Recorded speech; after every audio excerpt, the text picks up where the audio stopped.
अनजान जलेबी वाला। मेरे पति विकास सिविल सुपरवाइजर है। कंस्ट्रक्शन का काम जहां होता है उन्हें वहां जाना होता है। कभी किसी साइट पर तो कभी किसी साइट पर उनका काम होता है। कभी अगर ज्यादा समय का काम होता है तो फिर हम भी यानी में उनकी पत्नी दिव्या और हमारी छोटी 6 साल बच्ची प्रिया भी उन्हीं के साथ वही चले जाते हैं। इसी बहाने उनके साथ समय बिताने का मौका भी मिल जाता है और नई जगह देखने भी। लेकिन इस तरह के बदली के काम में कभी अच्छा लगता है, अच्छा है, कभी चिढ़ होती है। अभी शहर के पास एक छोटी जगह पर काम चल रहा है। विकास कुछ पेपर वर्क की वजह से हमें यही छोड़कर हेड ऑफिस दिल्ली गए हैं। पास ही एक छोटा बाजार लगता है। उनके जाने के बाद घर की जरूरी चीजें लेने में वहां जाती हूं। सब कुछ ठीक था लेकिन फिर कुछ ऐसा हुआ कि मुझे परेशान करने लगा। बाजार के पीछे की तरफ एक बर्तन बाजार था।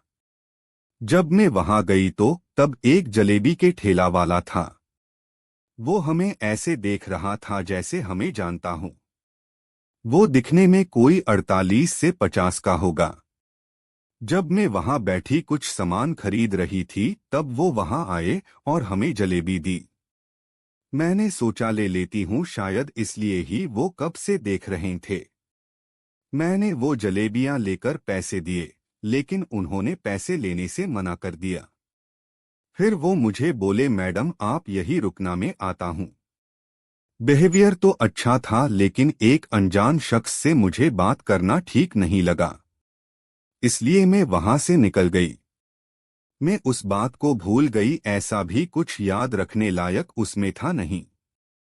जब मैं 3 दिन बाद फिर वहां गई तो मुझे उन्हें देखकर याद आया, इसलिए मैं उनसे बचकर वहां से चली गई ताकि वो मुझे देख नहीं पाए।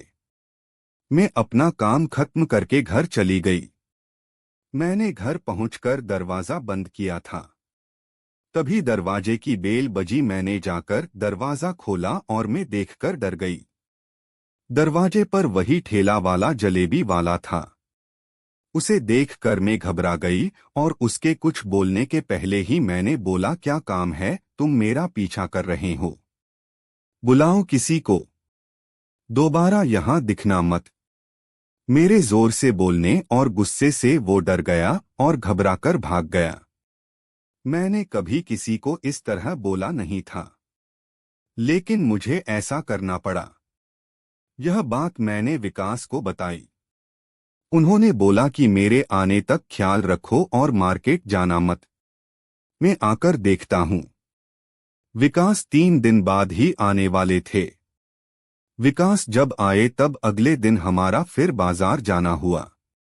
उन्होंने कहा कि कौन है बताओ जरा, मैं भी देखूं कौन है जो घर तक आया था। उन्होंने देखा उसे, वो अभी भी ठेले पर जलेबी बेच रहा था। उन्होंने देखते ही कहा कि मैंने इसे पहले देखा है पर याद नहीं आ रहा। वो वहां उस ठेले के पास गए।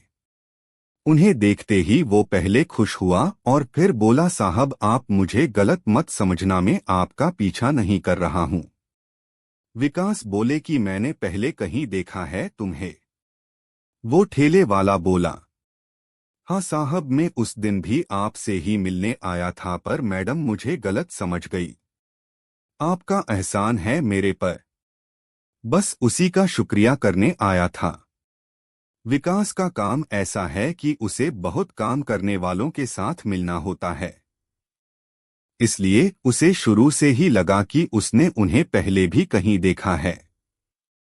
विकास ने उनके यह कहने पर पूछा, विकास आप कौन है, कैसा एहसान? वो व्यक्ति बोला, साहब आपकी साइट थी 3 साल पहले यहाँ से 200 किलोमीटर दूर एक शहर में। मैं उस समय आपके केबिन के देखरेख, पानी भरना और सफाई का काम करता था। करीब 6 महीने आप वहां रहे थे। मुझे आपने कम देखा होगा क्योंकि मैं अपना काम करके चला जाता था। मैं वहां था जब मुझे पैसे को सख्त जरूरत थी, घर में बहुत समस्या थी। सारा पैसा जो भी कमाता था घर में देता था।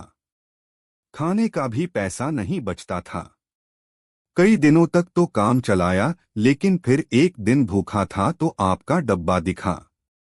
मैं जब सफाई करता था तब आप बाहर चले जाते थे।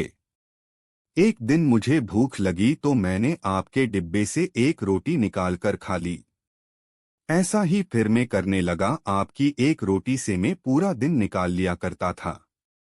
आप कभी कभी साइट पर मैडम को भी लाया करते थे, इसलिए मुझे मैडम का चेहरा याद रह गया। वैसे भी जिसकी रोटी मैंने खाई उसका चेहरा मैं कैसे भूल सकता हूँ। मैडम को देखा तो मैं आपके घर आया ताकि आप लोगों से मिलकर मैं आपको धन्यवाद और माफी मांग सकूं। उन पैसों से ही घर की समस्या भी सुलझ गई और कुछ बचाकर मैंने यह ठेला भी लगा लिया। अभी आपकी मेहरबानी की वजह से सब ठीक है। आप वहां से अचानक चले गए। मैं जब भी रोटी खाता था तब सोचता था कि मैं आपको जरूर बता दूंगा। फिर डर भी लगता था कि कहीं यह नौकरी ना चली जाए।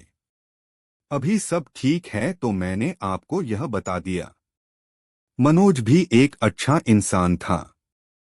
यह सब सुनने के बाद वो बोला कि आप जैसे लोग ही जो यह सब याद रखते हैं और उसका धन्यवाद देते हैं, वरना लोग तो कितना भी कर लो भूल जाते हैं। लेकिन आप अगर मुझसे कहते तो मैं आपके लिए टिफिन ले आता। माफ करना, मेरी पत्नी ने आपको डोट गलत समझा। आप कभी घर आना खाने पर अब चोरी से नहीं खाना होगा। वो व्यक्ति खुश हुआ कि मनोज और मैं उसकी इस बात का बुरा नहीं माने। सच में उनकी आंखों में जो सच्चाई थी वो देखकर लगा कि इंसानियत अभी भी है। ऐसे लोगों के लिए कुछ करने का मन करता है। आपको यह कहानी कैसी लगी हमें कमेंट कर जरूर बताएं।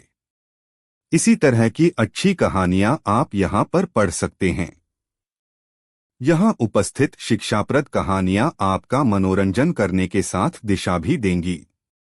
तो बने रहिए हमारे साथ और हमारे प्रयास को सफल बनाएं।